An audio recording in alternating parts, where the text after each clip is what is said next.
Welcome to the Barbell Strategy Podcast, where we talk about coaching, training, and all things strength and conditioning to help the fitness athlete, CrossFitter, and the coach. Please share and enjoy.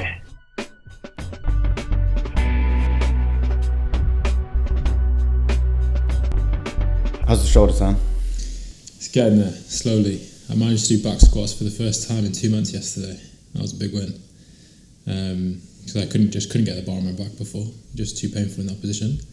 But I managed to do some back squats, some deadlifts. So you never know. I might be saved from high rocks after all. What do you mean? Are you going to do a high rock soon? Well, that's like fail at CrossFit, you do high rocks, hey? So if I can't do CrossFit anymore. No. Not for me.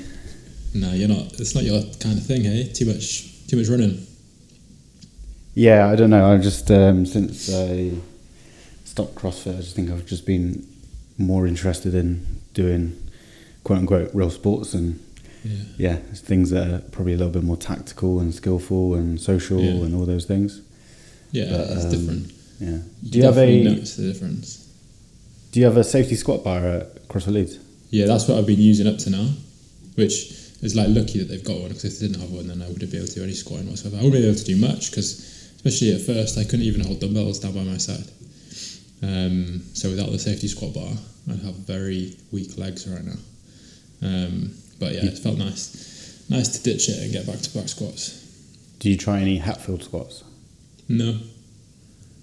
I tried to like make a Hatfield split squat, like rear elevated split squat with a free motion Smith machine, so it wasn't like a fixed Smith machine. Yeah. So I got some weightlifting straps and I put them on like they were handles. Yeah. And I sort of set it up so I was like stood on a bit of an angle as well. Yeah. But luckily there's like a bit of stability you get from the Smith machine. Yeah. Anyway, I did some split squats with like 100 kilos. Definitely feels very different on one leg to the other, but that stability definitely helped, but it was very sketchy. Don't want to get stuck at the bottom here.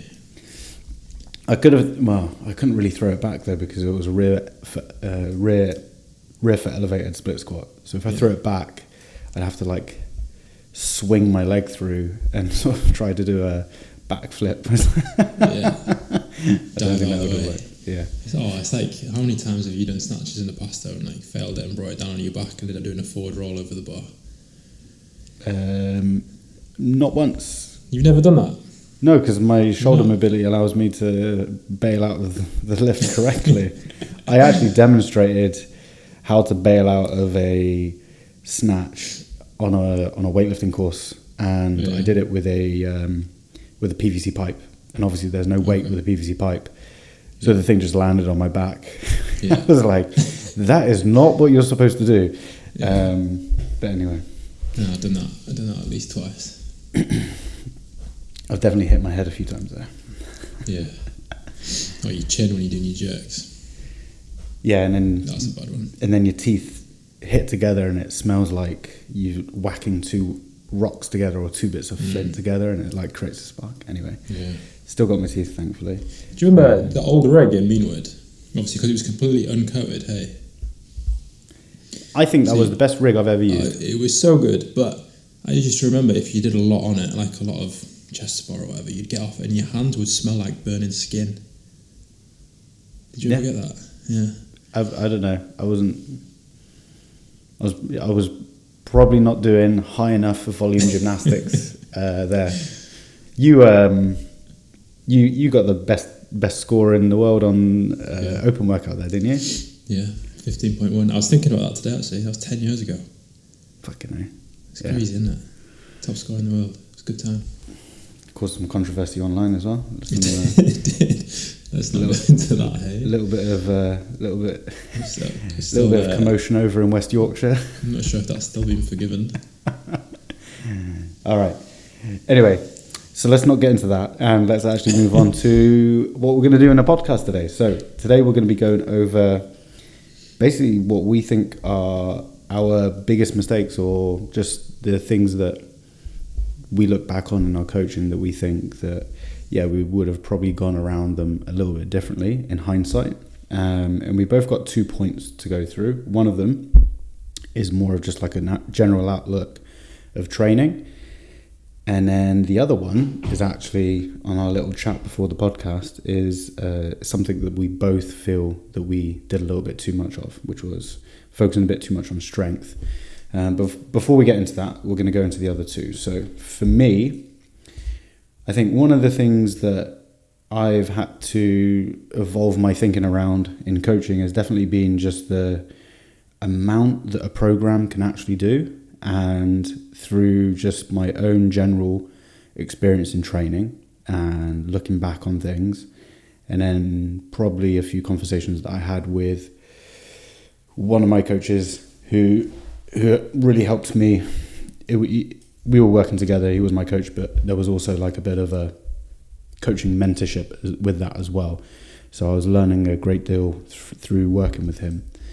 And I think that when coaches are obviously learning a lot of different tools to use in their program, there's almost this sense of control that you get, or this excitement that you might have around, all the things that you're able to get an athlete to do. Because when we take this information in, we're always learning about how it works. And there's always examples of it working, and maybe we actually put it into practice ourselves, and we experiment on ourselves a little bit, and we experience a little bit of success with it, and we think, okay, well, this is going to work. Okay, I'm going to give it to all my athletes. And the reality is that it doesn't work quite like that. And I think that I've definitely had periods in my coaching where it's been a bit confusing, because I'll have athletes who are just progressing no matter what I give them, and then I'll have the same athletes that they will just go through periods where it completely falls off. And it could be, one or two things that may have changed in their day-to-day life. It could be just like, okay, they moved house or something like that. And then all of a sudden there's a number of things which may have happened, or it could be the relationship between a number of different things, stress, that type of stuff, change of situation, change of goals, all of those types of things.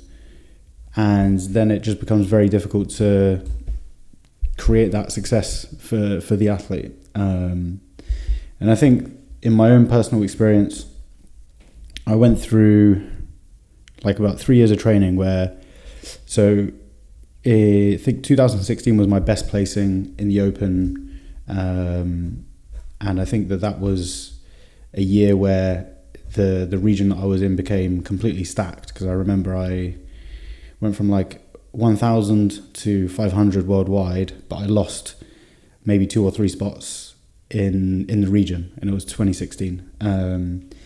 And in that year, I remember I was following more of a generic program, and I was training with others, and my conditioning just went up. And I think that it was just the competitive atmosphere in training that really helped that. And then in 2017, the year after, I moved around a little bit, and I remember my performance completely dropped off. And I think at the time I hired a coach from Training Think Tank, and I was working with him for about 7 months. And I thought, okay, well, I'm forking out all this money on programming, and I think that this is going to be the thing which will, get me to the next level and all of that type of stuff.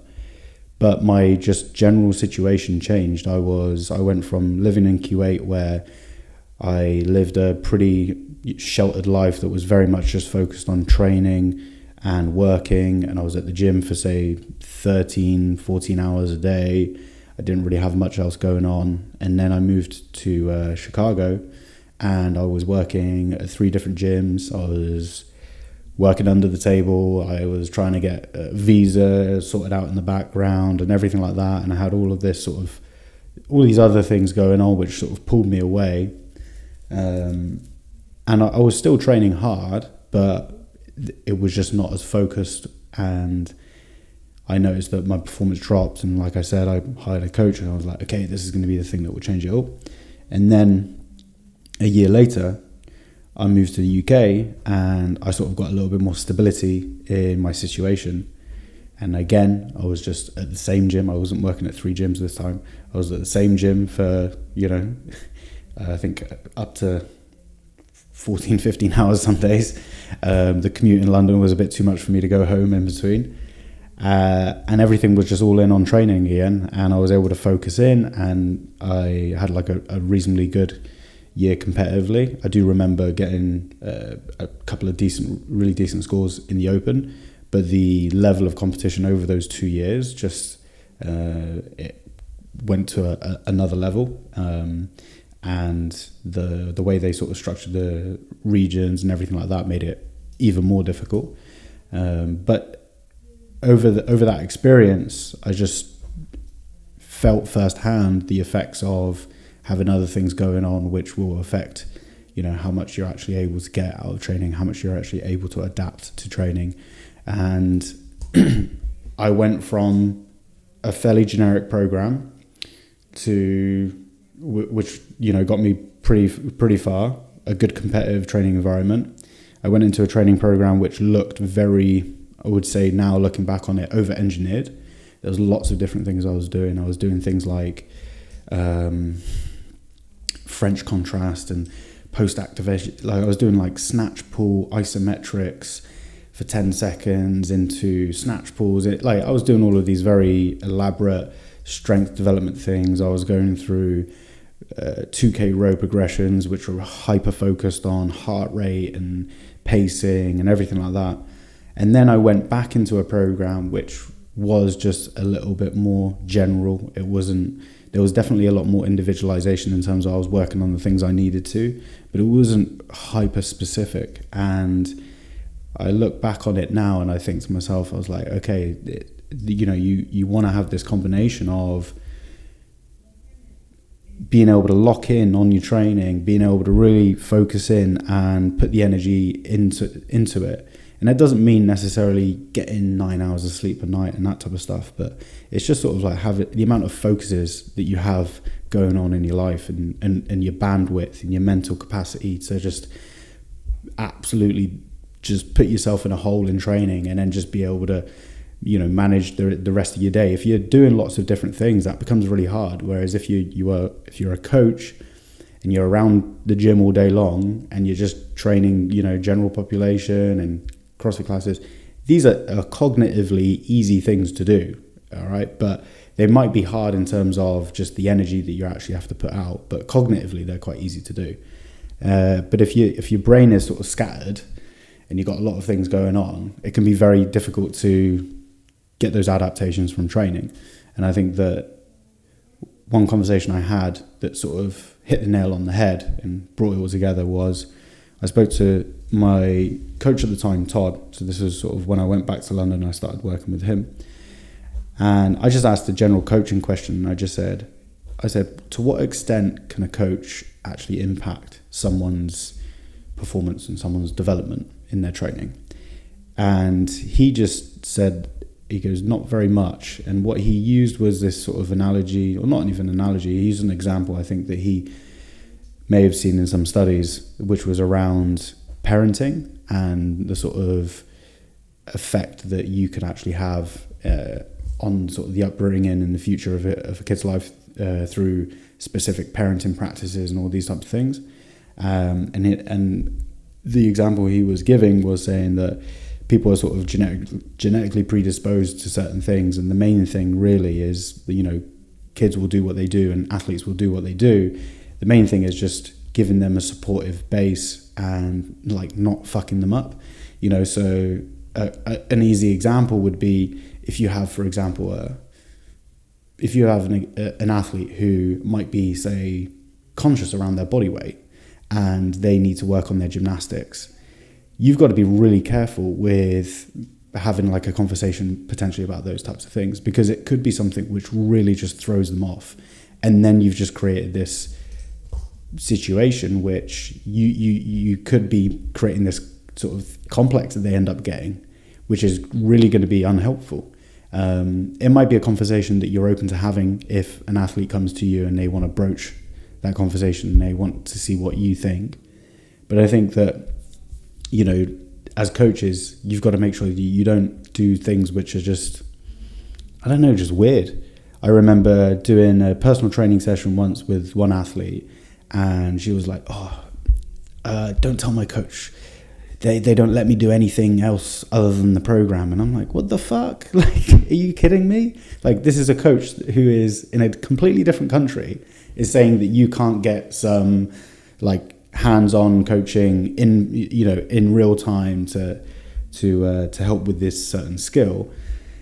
And I think that that's where you can actually mess athletes up, is you can just make them think about training in a way which isn't fun, isn't engaging. It's something which is restrictive, which it really shouldn't be. Anyway, I'm going off tangent a little bit here, but this conversation really sort of hit the nail on the head for me, and sort of connected a lot of pieces of things that I was sort of experiencing in my own training, but then also with other athletes. Yeah, and I think, have you ever spent any time just coaching yourself? Yeah. Because I think the thing with that is, like, obviously in coaching yourself and when coaching others, I think it's almost like you touched on it a little bit, but there's so many things that you can do, and the more you read, the more you learn. You kind of, on the one hand, you refine that list, but equally sometimes you add to it as well. And I think the temptation is to want to try all of these things all of the time, as opposed to just actually thinking about what's the most important right now, what's going to give me or the person I'm coaching the best result right now. And I think I've found the more longer I've coached, the simpler that you keep things, the easier it is for everybody, because the athletes understand what and why they're doing more, so they engage with it better. But also, there's just less, in some ways you take some of the thinking out of it for them as well, because they're not thinking about the technical aspect of everything that they're doing. They just crack on with it. So I think there's that. I think the other thing as well is, obviously from an athlete's perspective, sometimes I find they come to you and they want to do all these things that they've read about.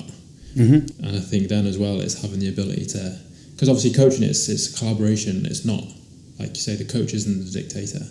Yeah. So when they come to you with things, it's a case of kind of talking it through and discussing the pros and cons to it, and then making that plan together, so that you're not kind of completely shutting them down, but you're also not adding too much to what can sometimes be already quite a big list of things that they want to be fitting in there. Yeah, I think the thing you mentioned there about athletes coming to you with, their own ideas on what they want to do, that can sometimes be a really challenging situation, especially if you say you're working with someone who might be a coach themselves. And to be honest with you, most people who are getting remote coaching, they have a worldview which emphasizes the program. They're not doing mayhem, right? Like they're not doing one of these programs where it's just about going hard and racing against others and all this type of stuff. They're investing money into a process which is really about something that's individual for them. So you sort of meet a lot of people in coaching who are very dialed in with information around training, and they want to try different things, but it can be challenging because sometimes they can be really wrong as well. And that's when they have their biases that make them in. And I'm going to get into probably some about strength in a minute when we chat about that. Yeah, I mean, I think the other thing as well though is like the stress thing. Because I think obviously stress comes from so many different places, but it's equally so hard to measure. Do you know what I mean? And I think you can look, you can use more objective things like HRV, but sometimes physically, like you say, you can feel fine, but if you're not there mentally, then turning up, especially if it's when you're training for something like CrossFit, I think it's different if you're like an endurance athlete and you're turning up to do zone 2 stuff and you can just plod through it.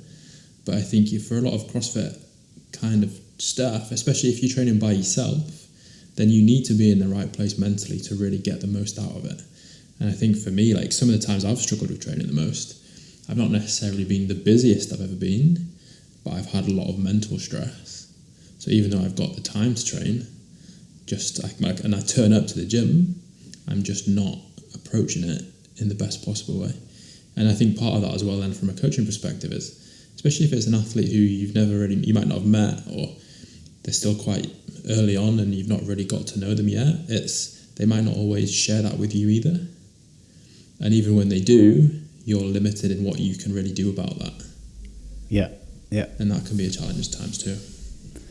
Yeah, well, I think the point you made earlier where it's like bring it down to something very basic, I think that's key, because what it does is it makes the training process legible and you're able to make adjustments and, okay, if we change this one little thing, how did that go? And if it didn't go too well, all right, maybe we need to dial this back, or maybe we need to change the approach.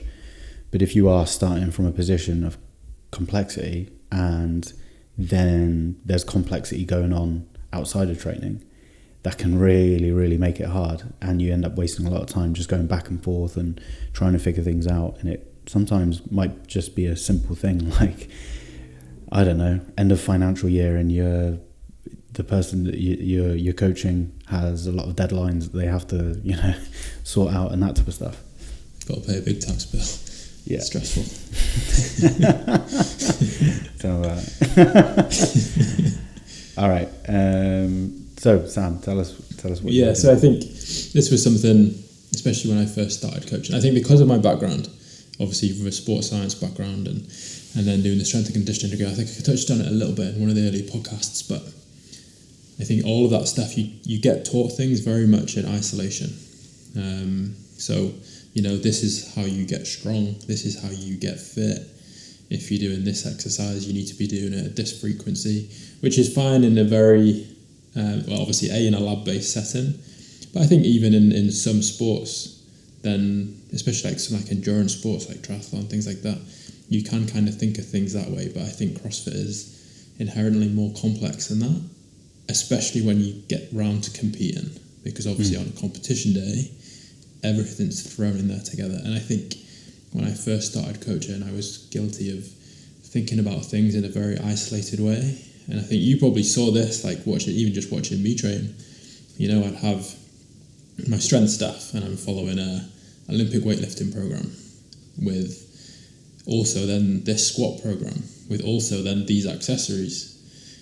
And then I'm going to do my gymnastics program, and I'm going to make sure that I'm doing my strict muscle ups and my strict handstand push-ups on their own. And then, do you know what I mean? And it becomes very segmented, which...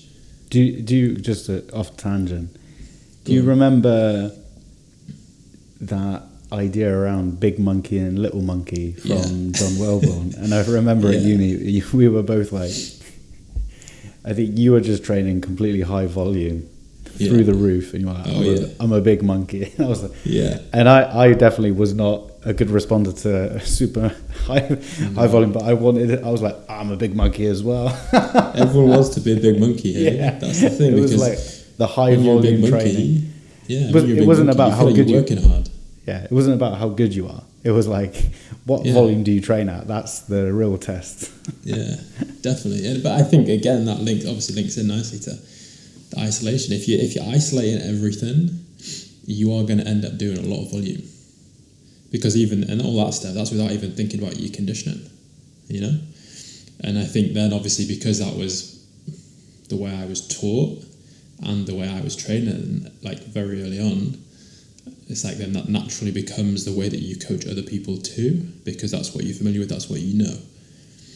And then I think you take the flip side of that, like if you go to the complete other end of the spectrum and you look at like very typical CrossFit programming where everything's just thrown together and it's a complete like mishmash of stuff, and you can look at it and I think sometimes there genuinely is no structure behind it and it is completely random, and I think other times there is a little bit of structure. But I think what I've learned, obviously CrossFit as a sport, like I say, on a competition day everything is mixed up together, so you need to get used to doing that. And I think as I've kind of spent more time coaching, I've come to understand or come to realise like the value of spending more time not making things completely random, but putting things together in a way that it removes the isolation but still provides some structure. So if we're talking about gymnastics movements, whereas in the past I might have been thinking, if I'm doing strict handstand push-ups, they have to be for strength, and I'm doing deficits, and Whereas now it's looking at it, it's like, well, okay, on this particular day, this person needs to do strict handstand push-ups and some muscle-up practice. We could separate it, or we can mix that in with, say, they also need to work on their rowing. So, okay, well, we'll do some rowing combined with the strict handstand push-ups and muscle-ups in a way that allows them to be able to attack each part with the right intention, but also in a way that we can progress over a couple of weeks or a training cycle. So they're still building in, we're keeping some of the structure and some of the more typical like strength and conditioning science, but we're also doing it in a much more specific way. And I think I found two things. Firstly, when it comes to competing, they tend to feel a lot more confident because of that. And also I think from an adherence perspective, they enjoy it more because it feels more like what they were used to when they might have been doing classes and things like that. But equally, when you're getting through your session, you just feel like you just get more momentum through your session as opposed to constantly changing from thing to thing. So I think that's something that I've definitely developed with, and kind of like developing that variation but structure at the same time and making it specific to CrossFit. Yeah, I think what you would consider like a chief problem for a lot of programming, whether it's going to be programming in a class versus working with an athlete. And I think I worked with, do you remember Jacob Sipkin? So I worked with him a couple of years back for 2 spells, and I think part of it was to see how he approached like a different way of working on energy systems. And then another was, I read his blog around, his blog is Exercise Philosophy, and I was reading some of the stuff that he puts together, and he's really good at writing, and he's talking about some pretty complex ideas. And I think a lot of I know he has a pretty close relationship with a coach, Mike Tushir, who's a powerlifting coach. He developed emerging strategies and reactive training systems, and they're big believers in having what you would consider like quite a static training stimulus. And I would, I'm sort of bastardizing their sort of systems by describing it in trying to describe it in 20 seconds. But it's sort of the emphasis is rather than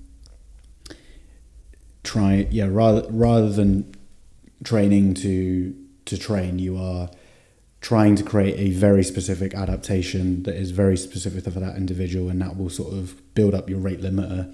Anyway, I'm not doing it justice at all. But the main point being is that there's not much variation in how they approach things. But that is for very much like a closed loop sport with powerlifting. And I think that there is something within CrossFit which is really, really important that you develop. And it's just this ability to do Metcons and do CrossFit. And that can take quite a long time to develop that. And I think when you start getting into CrossFit, or if I think about, when we started, it was very much just doing a lot of different stuff. And then I think as we started to learn about training, we started to develop a bit more structure into how we did things. We developed ourselves, we developed certain, energy systems and qualities. And then I think once you've gone through that a little bit, it's about getting back into that unstructuredness. And sometimes, people say, well, it's better to start off and develop things in isolation and bring it together. But I do think that if you don't really start off doing CrossFit to begin with, and you don't really cut your teeth doing that random stuff, it's really difficult to learn that once you've gone through a lot of training, which has been developing things in isolation, because you can just develop this false sense of confidence around your performance.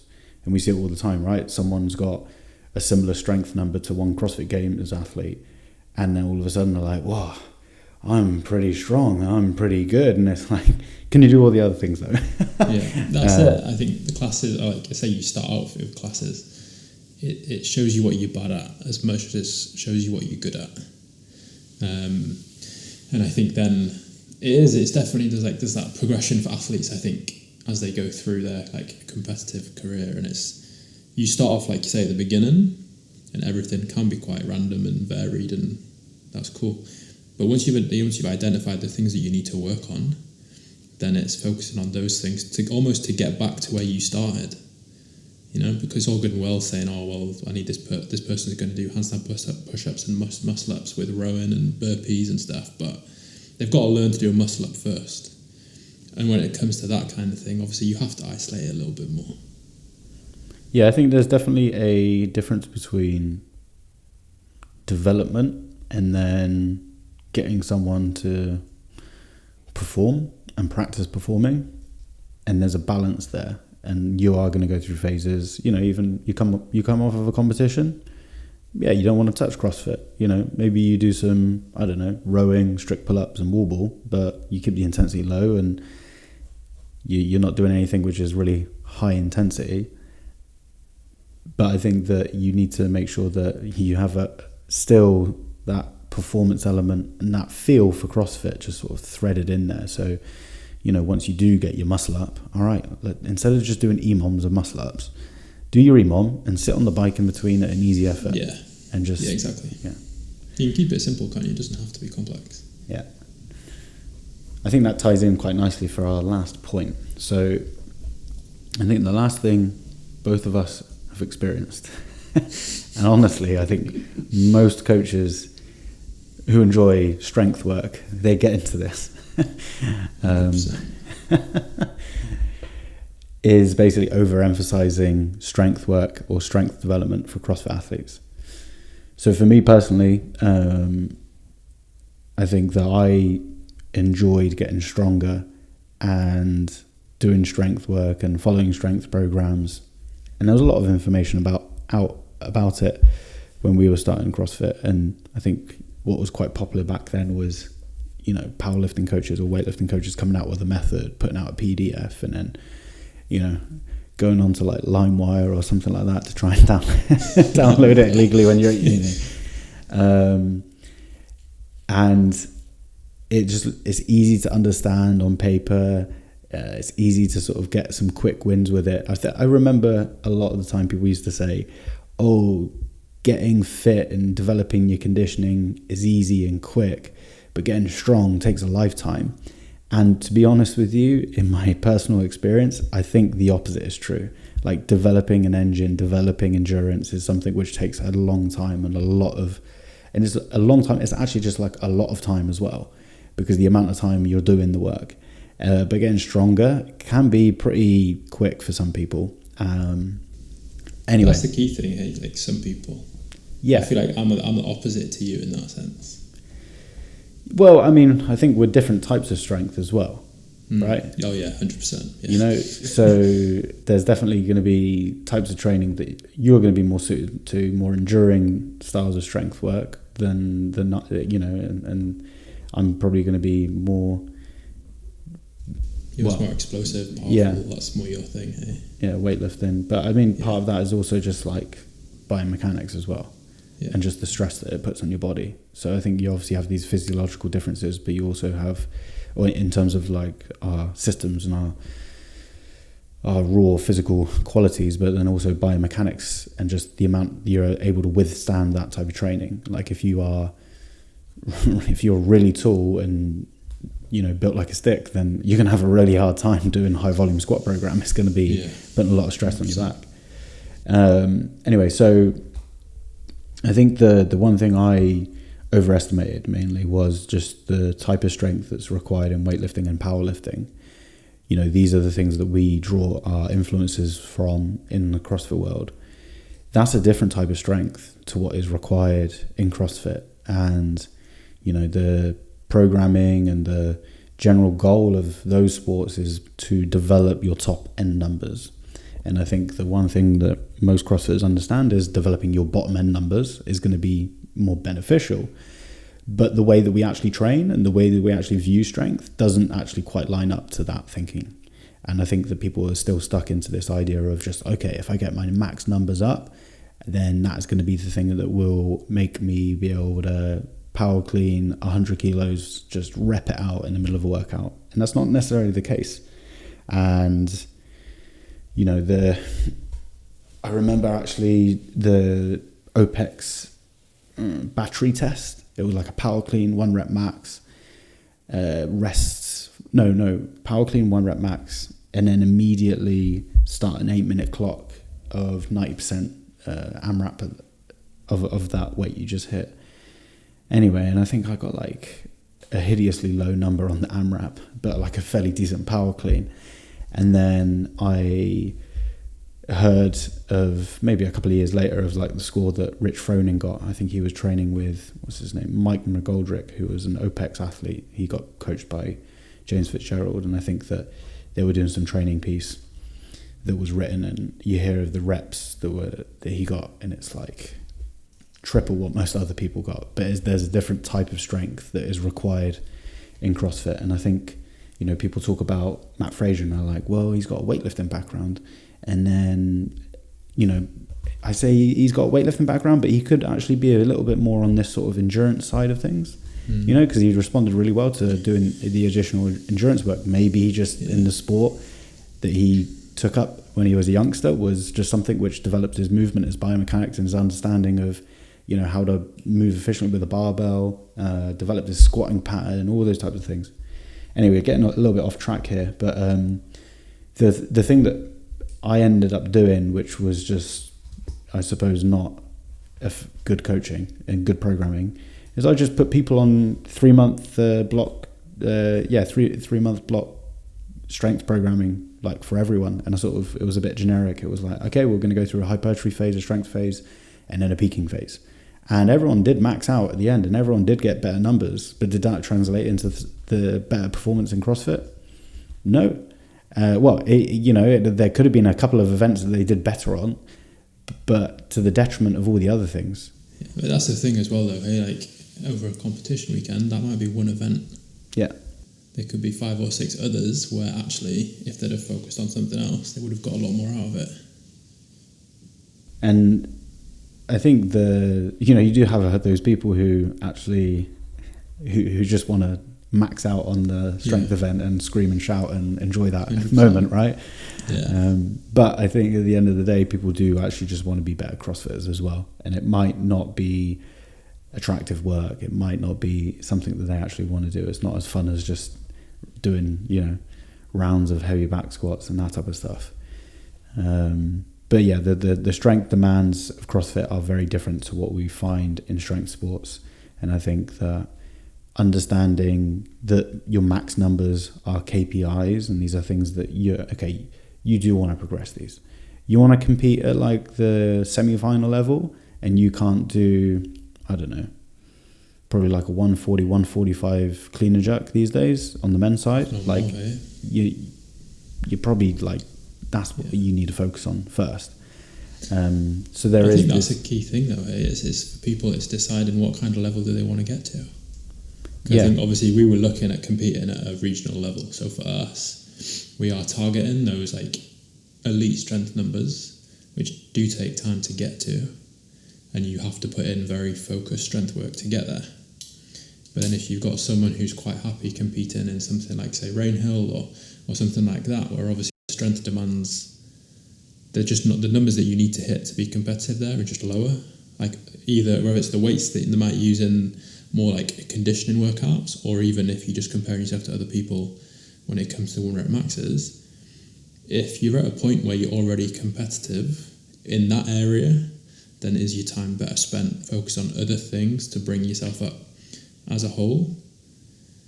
But ego-wise, I think naturally people always want strength. I think especially in CrossFit, when you're training by yourself in a gym, it's very hard to measure yourself against other people until it gets to a competition. Whereas I feel like strength numbers, you always know if you've added 2.5 kilos to a lift. So it almost gives you that confidence that you're getting better. So that becomes the thing that you chase because it is so easy to measure. Yeah, and I see it quite often with athletes where they're just trying to force on those extra kilos every single week, and the loading that they choose is just, it's like you can actually just do the same numbers for 3 weeks in a row and actually be causing a training stimulus which is yielding results. It just might be that it takes a while for those to be realized. But yeah, I had signs on the way throughout all of this coaching that wasn't necessarily the way to go about it. My own performance being one, I definitely overemphasized strength at certain phases. I remember reading a blog post, or do you remember CompTrain used to have like a philosophy page? I remember most blog programs, they used to have like a philosophy page, and I was like, read it. And I remember Ben Bergeron, he wrote on there, and he was talking about, if you want to qualify for regionals, you have to be really good at doing a 10, 15 minute couplet, triplet, typical CrossFit workout, open workout, because open workouts back then were of a very specific type. And I remember reading that, I was like, but I don't like Ben Bergeron, I don't like what he says, that's a load of shit. I agree. but then, he was right as well. I definitely think that, he went around that a little bit differently to how I would go around that. But if you want to compete at a certain level and you're just not there in terms of your conditioning, you can be as strong as you want. And, thankfully, people started, people can still fucking cheat on online, right? But you used to see these people making it to regionals and stuff, and they'd be throwing around all these numbers on their Instagram or whatever it was. But then it came to, doing a workout like Jackie or something like that in regionals, and they absolutely shit the bed, and you're just thinking, what? This is it. This is CrossFit. This is, OG stuff. You got to make sure you're at least at a certain level with this type of thing. But yeah, it led to a lot of, I would say, potential like just wasted effort. And I would, going back, I would probably just try to squeeze out the strength development that I could get from a little bit of a more minimum effective dose with programming and stuff like that. No back squatting 3 times a week programs and all this type of stuff. Like, that can be good for an individual who, like us, was coaching full time, or was in the gym full time, and you're training twice a day because you got the time to just do the other stuff and do the conditioning.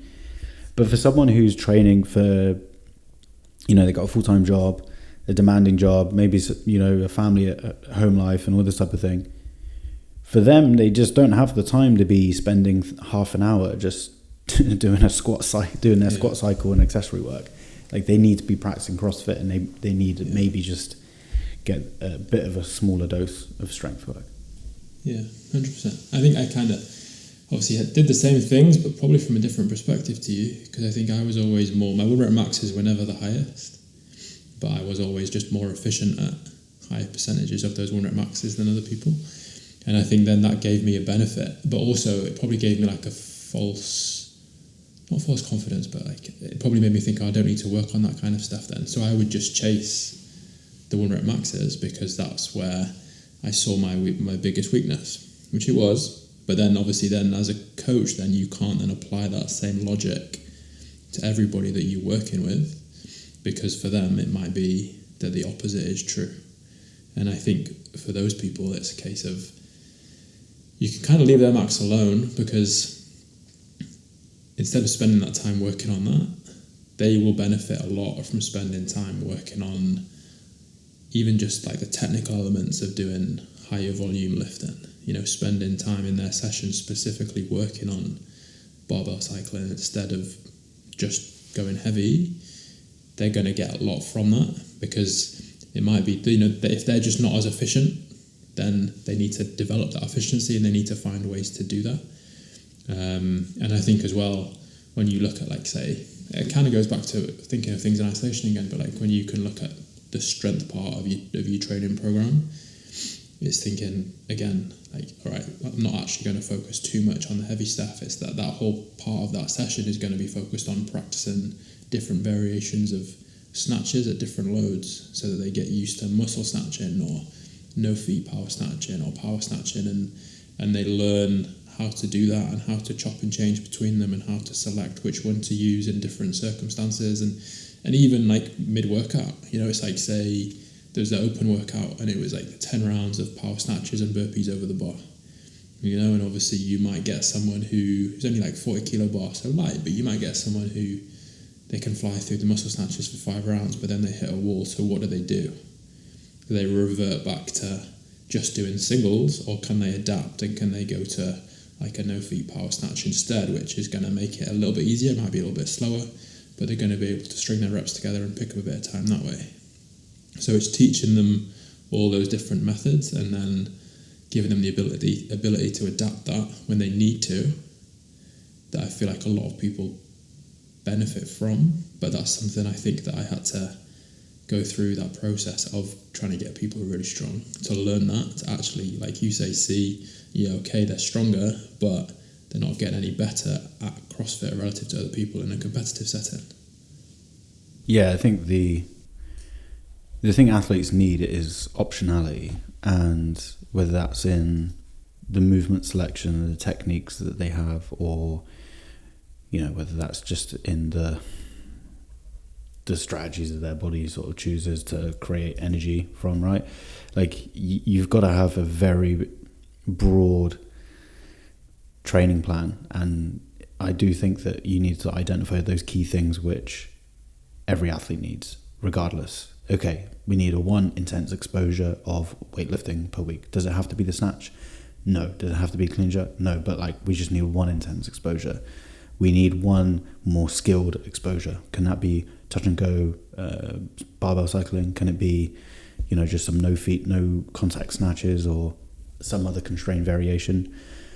We need to have some skilled gymnastics work. We need to have some more density gymnastics work, and the individualization that you have in a program will work off of that, based off of the athlete, based off of the time of season and all those types of things. But yeah, it's funny because the programs, and I think for you it's probably been the same, right? But my programs look simpler and simpler and more to what they used to look like when I was sort of just copying what I saw from this PDF of the strength program and that CrossFit Metcon over there and this type of stuff.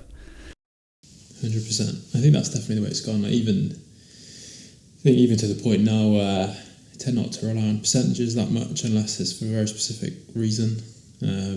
Because I think, again, at one point you wanna be really accurate with your percentages and everything's super measured, and the load is this much this week and this much that week, and obviously percentages let you do that, but then actually does that give you as good of a result as just letting someone go by feel on a given day? Again, if they're stressed, they might be affected. If there's other things going on, they might be affected, but as long as they're getting enough of a stimulus, they can keep progressing with that. But equally, it is just more simple. And I think that's definitely the way things have gone for me as well, in terms of both exercises that I use and also how I prescribe those exercises for people.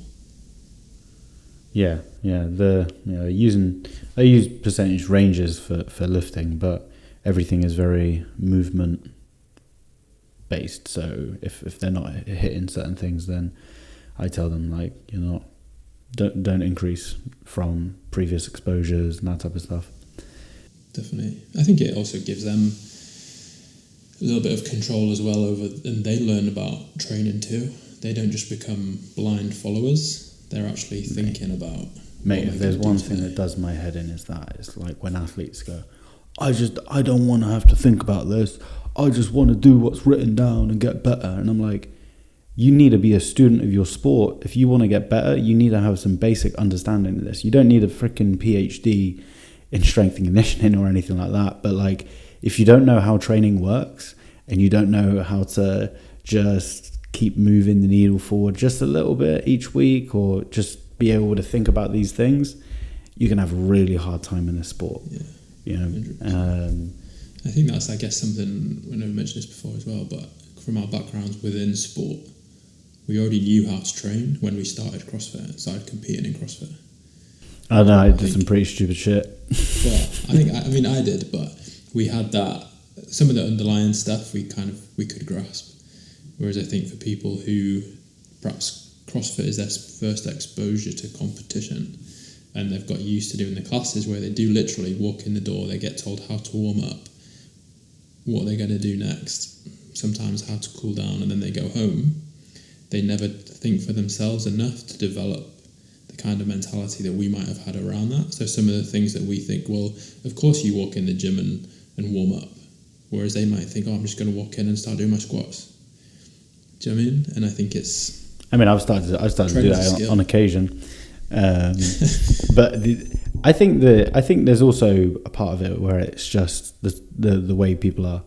You know, you will find those people who they'll be interested in stuff and they will want to know every little detail. You know, for me, when I started doing jiu-jitsu, oh my God, the amount of YouTube videos I was watching on it and everything like that. You know, and at the end of the day, it all just came down to, Luke, if you turn up 1 to 2 times per week, yeah, you ain't going to get too much better too quickly. So That's it. I think as well, it's like the better you get at something, then obviously you're looking for those small percentages, aren't you? Like when I was training for the Ironman, I was like, oh, I'm going to follow all these guys on YouTube. I'm going to look at their bike. I'm going to look at what tri-suit they're wearing. Like, I'd never even done a triathlon before. The best thing I could do was just run, bike and swim. Didn't matter what I was wearing, you know? But you get sucked into it. I'm getting that right now. I'm getting into... I'm having a look at stuff like sprinting and change of direction and that type of stuff, and I was like, oh my God, this looks, you know, I don't know if you ever come across Franz Bosch's stuff. Yeah. I'm like looking, I'm like, oh, there's all these running drills and stuff. I'm like, yeah, Luke, all you need to do is some high knees, some butt kicks, you know, some karaoke, and then do your sprints and call it there. Like, that's what you need to do. But yeah. Hey everyone, Matt Harvey here. I produced this podcast that you're listening to or watching just now, so if you like the way that it looks and sounds, that's partially down to me. If you've got a podcast, video, or other online project that you'd like some production help with, or even if you just want to chat through some ideas, drop me a DM or an email. My details can be found in the show notes below. Thanks so much for your time. On with the show. Have we got any questions this week? I've got one, which I think we can maybe briefly touch on. And I suppose it's a question to you, actually. So I've had a few conversations with athletes recently, and one thing I've been more and more aware of is some of the things that they may hear about or coaches may tell clients to sort of get them to connect the dots and that type of stuff. Sometimes those things can be a bit unhelpful as well, because I've got a few athletes, one of them who's working on their chest to bar, and they've got decent butterfly pull-ups, but then now with the chest to bar, the movement's destabilized a little bit. And then the other athlete has got chest to bar and is wanting to work, is like more of a traditional kip, and is wanting to work on bar muscle ups, and they're finding it a bit difficult. But both of them, interestingly, referred to sort of the skill before that one and are saying, oh, I don't know why I'm not getting better at this because this other one is pretty good. So don't know why I'm not getting better at chest to bar. My butterfly pull-ups are pretty good. Don't know why I'm not getting better at bar muscle-ups. My chest to bar are pretty good. And I suppose the thing that I have tried to explain to them, and I wanted to get your thoughts on it, but we have these sort of ideas in our head where, oh right, this will seemingly move into this and this and this, and I really don't think it works as streamlined as that. And I feel like the nuances and the little things that can change in these movements, they can just throw someone's technique completely off. And I think that sometimes it can be like, yeah, there's this idea of like building up general skills, but I mean, here's an example. People learn double unders, but can't do single unders. And they can't alternate their feet on single unders. Anyway, maybe not a question, but have you ever had that? I think obviously there's a logical flow in terms of the order that we learn skills. You know, I think you're probably going to spend time working on someone with chest to bar before you spend time working on them with bar muscle ups. But there is obviously, and again, like there's common elements between the movements, but they're not the same movement. You know, like, okay, on a butterfly chest to bar, you're still doing the butterfly part of the movement, but obviously to do chest to bar and to keep the momentum going, you have to tweak how you do that. And the same on a bar muscle up. Yeah, obviously bar muscle up chest to bar. Yeah, okay, you're kipping, but the body position that you need to get into before you transition from a bar muscle up is different to when you're at the top of a chest bar. Because obviously you see people, they try and do bar muscle up and they do, they can do things like hips to bar, but as soon as they go to transition, they end up just smashing their chest into the bar. Because they revert back to what they would do if they were doing a chest to bar, just with more power, because they're focusing on getting as much power as they possibly can. So I think it's explaining to people the differences in the movement, and then obviously the kind of the way that you teach it demonstrates that to them, and they can focus in on the bits that they need to learn. But I think as well, it's like a lot of things. It's like if you're even with something take like snatching, you can full snatch, normal speed, fine. You get someone to add in a couple of pauses all of a sudden, and it throws them off completely because they're thinking so much about all the different positions. It just feels completely alien to them. Yeah, and their ability to generate power has just been taken away from them, and then that just changes the rhythm of the movement. Yeah, it's I tell you what, I remember actually, I don't know if you remember this might be the worst take I've ever heard in terms of skill. Okay. Yeah. Rudy Nelson from Outlaw. Yeah. I believe he said something along the lines of, it was either a muscle up is just a snatch on the rings, or it was something like a snatch is just a muscle up, or whatever. Anyway, but that was his take, and I think it was based off of seeing a video of Klokov just messing around on the rings and being able to do muscle up. But or people saying, I definitely heard this, that weightlifting is just gymnastics with a barbell, and I'm like, yes, there is a high degree of coordination. Know where you are in space and all this kind of stuff. But yeah, it's even like people make it more specific. And it's like, oh, when you get to the top of a row muscle up, just do a GHD setup. Do you know what I mean? Something we say some of the stupidest fucking things. Yeah. Like, okay, your chest is coming forward over the rings, but your feet aren't anchored. You're going to end up swinging all over the place, and there's a lot of other things you need to do to get to that point first. Do you know what I mean? But it's like, have you heard of the language of coaching? I forget the guy's name. It's Nick someone.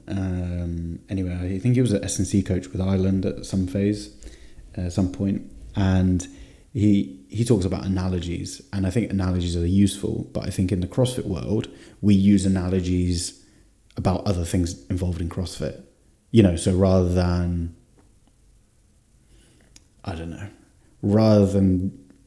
cueing someone to get really tall or to be, tall like a pencil at the top of the pool, you'll be like, imagine you're doing a box jump.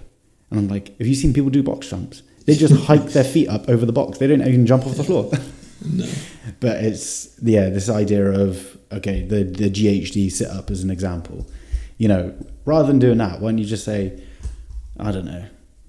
head of the ball or something like that, so then someone's really going forward.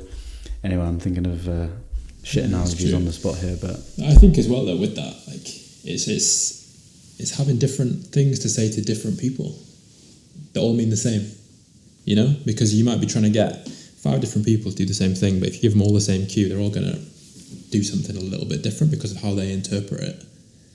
So from a coaching perspective, it's having enough different things to say to people to get them to actually all reach the same point, I remember, I think we were talking about coaching cues for a snatch high pull or something like that, and I remember hearing someone say, we both know this person, I remember hearing them say, shave your chest. Like, imagine you shaving your chest with a bar. And I was like, oh, that's a pretty good analogy. And then I shared it with another person who was like a coach. And they were like, yeah, but, not everyone's going to be able to relate to that. I was like, but people know what shaving your chest is. Like, they know what's going on. Like, you don't have to physically shave your chest to know what someone's talking about here. Yeah. But then when you're shaving, though, are you shaving this way or that way? Do you know what I mean? I don't shave my chest. I'd be like, well, I'm going that way. How does that work? I'm going for that Sean Connery look. Different. It's still at the age of 35. I'm trying to, Yeah. Hey, at least you can grow a beard. I'm still stuck with a goatee. Oh, mate. Yeah. I get a little bit here and a little bit here, and then just a huge gap here. It's not a vibe. 33. Well, but Mine is go in a combination of grey and ginger when it gets a little bit too long. So yeah, I don't know. At least you don't have that problem. Well, yeah, I don't know what's worse, eh? But I'm hoping eventually. I'm hoping all that it really means is that my testosterone's not peaked yet, and I've still got plenty of time to get stronger. You're just going to turn into this ape of a pensioner. Exactly. All right. Anyway, we're gonna stop with our shit chat because I think the audience have probably had enough of it already. Anyway, folks, thank you very much for tuning in, and make sure you do all the good stuff, like, subscribe, give us 5 stars on wherever you listen to your podcast.